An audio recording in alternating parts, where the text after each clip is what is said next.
Martín Lamelas, futbolista do Ourense Club de Fútbol. Martín, unha valoración primeiro do partido? Bueno, pues yo creo que en resumidas cuentas entramos bastante bien en el partido. Creo que bueno, tuvimos esa primera acción, ese primer acierto, la primera que llegamos y tuvimos la gran fortuna de hacer el gol.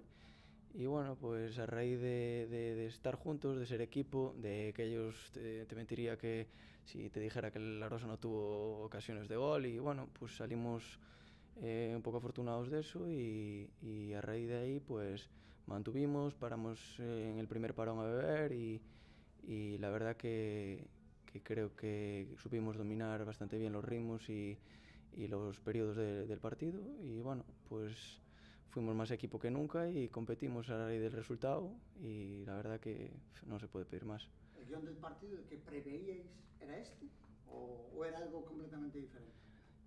Pues la verdad que el míster siempre nos inculcó que íbamos a salir a ganar el partido.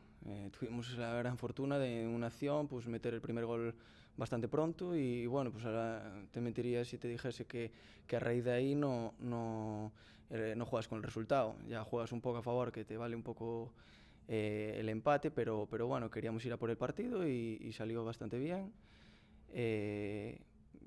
Felicitar a la Rosa porque también nos puso contra las cuerdas en sus momentos, pero bueno, yo creo que el equipo dio la cara, fue más equipo que nunca, los que entraron desde el banquillo fantástico, nos dieron mucho aire, mucha vida y bueno, pues muy feliz por todos y por el equipo, por el club y la verdad que muy contento.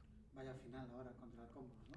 Sí, bueno, a ver, hay que recuperar ya y a partir de mañana ya pensar un poco, a partir del miércoles diría yo, que espero que nos den un día libre para descansar.